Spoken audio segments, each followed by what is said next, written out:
Hi everybody, it's RPG Grandma continuing the Star Frontiers. Digging into it. Okay, so for this episode, we need to move on to skills because you want your character to be cool. You also want the MPs, Cs to be cool. Skills. There are 13 different skills that player characters can learn. These 13 skills are organized into 3 primary skill areas: military, technological, or biosocial. Military skills deal with combat. There are 7 different military skills: beam weapons, demolitions, gyrojet weapons, martial arts, melee weapons, projectile weapons, and thrown weapons.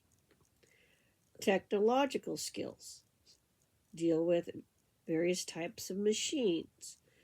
There are 3 different technological skills: computer skill, robotics, and technician. Biosocial skills deal with intelligent races and their surroundings. There are 3 different biosocial skills: environmental, medical, and psychosocial. At the start of the game, each character must choose one primary skill area as his career. The player then chooses 2 skills for his character. One skill must be from the character's PSA, but the other can be from any PSA. The character starts with level 1 experience in both skills. So, if you had played the basic game and you had basic characters, this would be one of the things that you add. You just add. Learning skills. To learn new or higher level skills, the characters must spend experience points. The experience point cost depends on the skill's level and PSA. The skill cost table shows the cost for each level or skill in the different PSAs. If the skill is from the character's primary skill area, the cost is the number in the column. The character can learn skills from other PSAs, but must first pay twice as many experience points for them. Double the cost is shown in parentheses. So you can spend your experience points to gain skills any way you want. Absolutely any way you want. It just costs more when they're not your primary skill area. So a level 1. So remember, you start with 2 level 1s. Just out the gate. That's just the way it is. Or you can just have 1 skill, but have it be level 2. Those are kind of your choices. But you're going to add. Let's say you want to add robotics or something. So if that's not your primary skill area, you're going to pay more. So let's look at the cost. Military skills, level 1, if it's your primary, is 3. If it's not, it costs 6. For level 2, it costs 6. If it's not your primary skill, that's 12, and so on. So it goes 3, 6, 9, 12, 15, 18. To run through 1 through 6, and then you double it for the secondary skill cost. Technological PSA is 4, 8, 12, 16, 20, and 24 if it's your primary, and if it's not, then it's 8, 16, 24, 32, 40, 48. Doubled again. And biosocial PSA is 5, 10, 15, 20, 25, 30.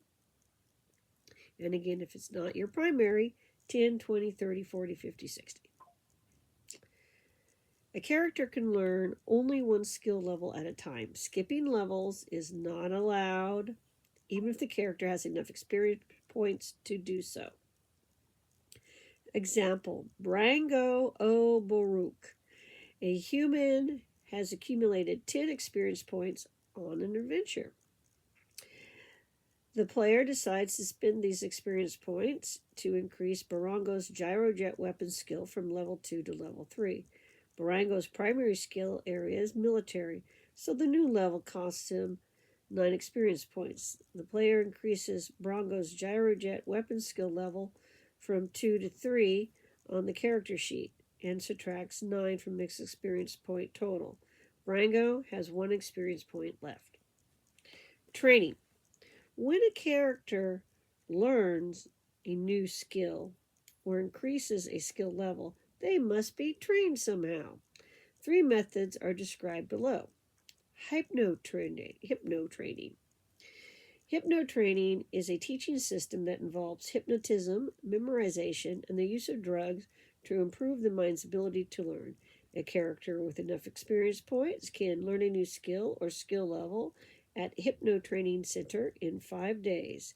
100 hours for 100 credits.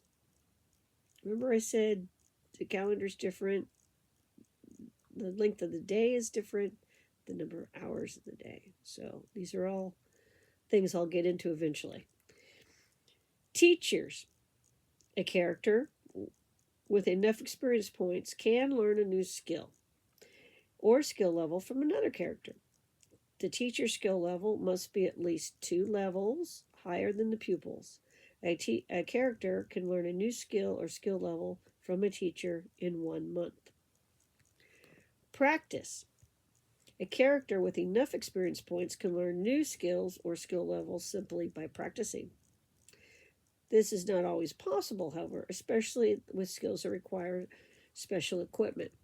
All 3 of these methods are optional. Some referees may want to ignore this rule and simply allow players to pick new skills when their characters have earned enough experience points. Training is more realistic, but also more complicated. All right.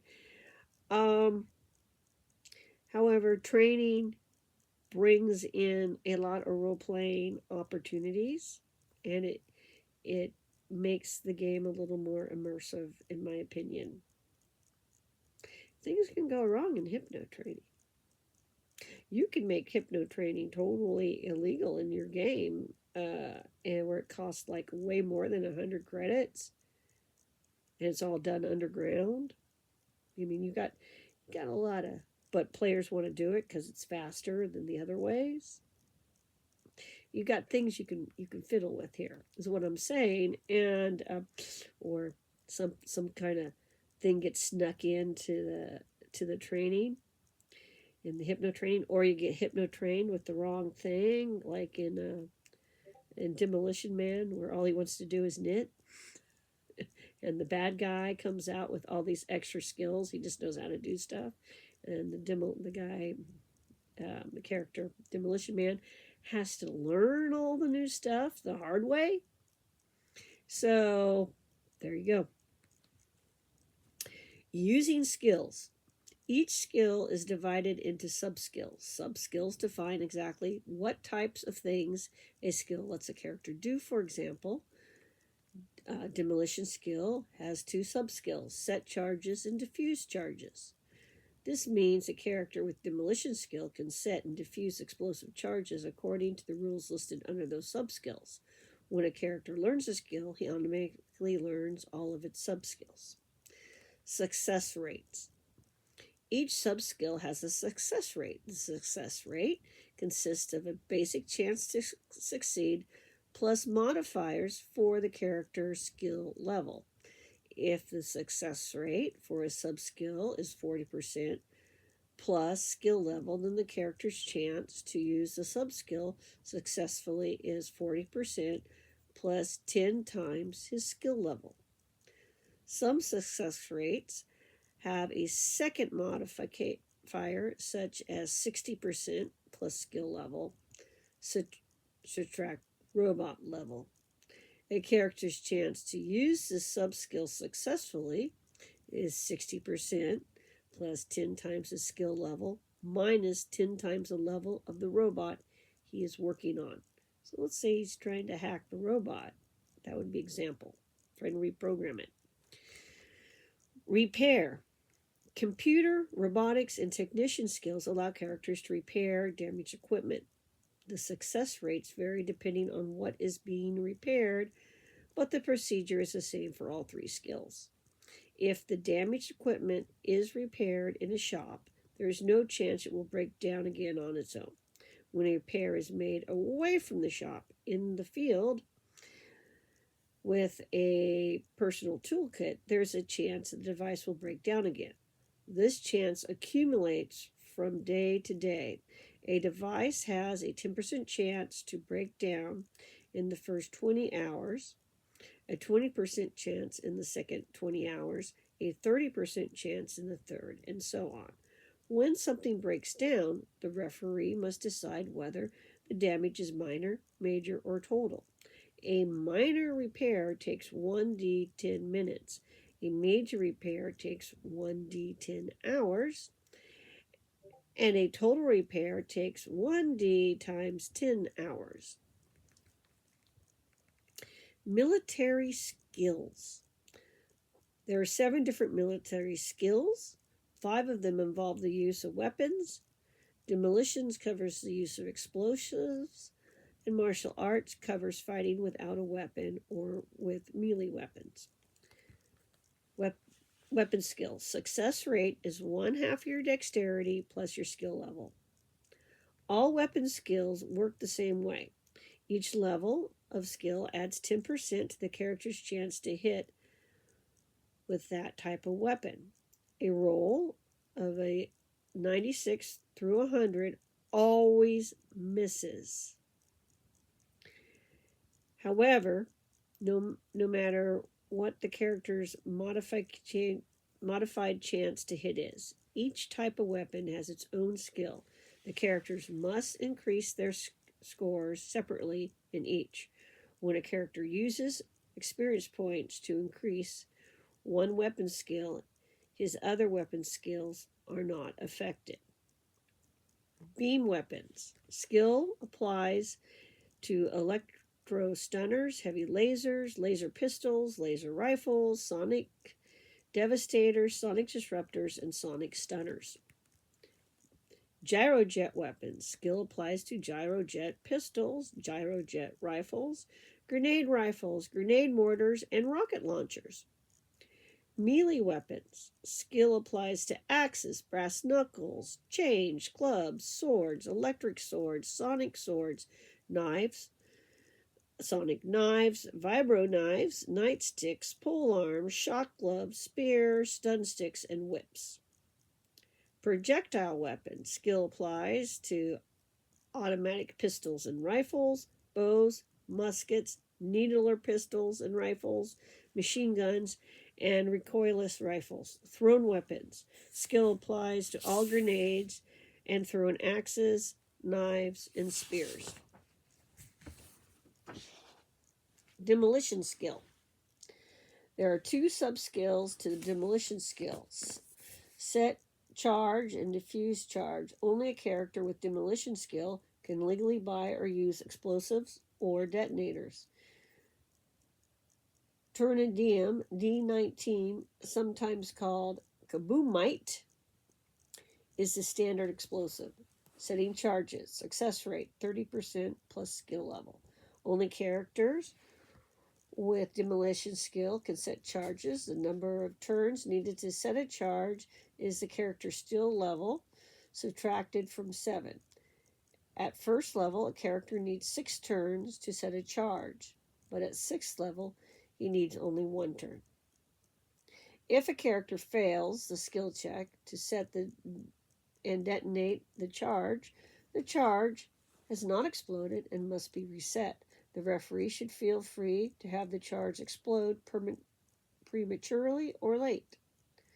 Charges can be detonated by a timer, radio signal, or weapon fire. A timer lets the character set a timer when the charge will explode. The timer can be adjusted to delay for 1 second to 60 hours. If a chronicom or subspace radio is available, charges can be set to explode when a particular signal is beamed at them. The chance to explode a charge with a radio beam is 10% less than normal. Demolition experts also can set off a charge with a laser. If the expert hits the charge, it explodes. Diffusing charges. Success rate is 50% plus skill. Subtract skill level. Did I give you the success rate for setting charges? Well, that's 30% plus skill level if I didn't. A demolitions expert can try to defuse a charge that was set by another expert. Diffusing the charge takes one turn, no matter what the level the expert is. The expert's chance to succeed is modified by subtracting 10 times the skill level of the person and set the charge. A character can defuse one of his own charges automatically. So you said it, you know what you did, they just let you do it. Martial arts. Success rate: 1/2 dexterity or 1/2 strength plus skill level.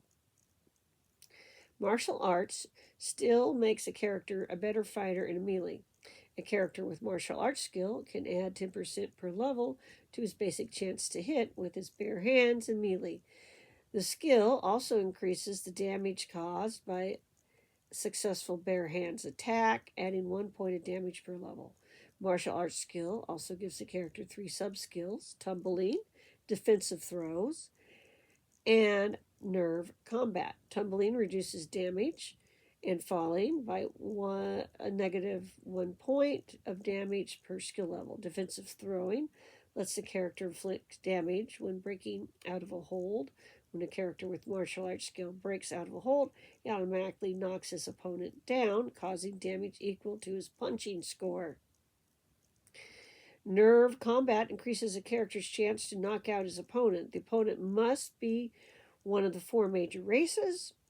The attacker gains a plus 1% to knock out the opponent per skill level on each attack. Thus, a character with 4th level skill in unarmed combat and a dexterity score of 40 would knock his opponent unconscious on a roll of 1 through 6, 10, 20, 30, 40, 50, or 60.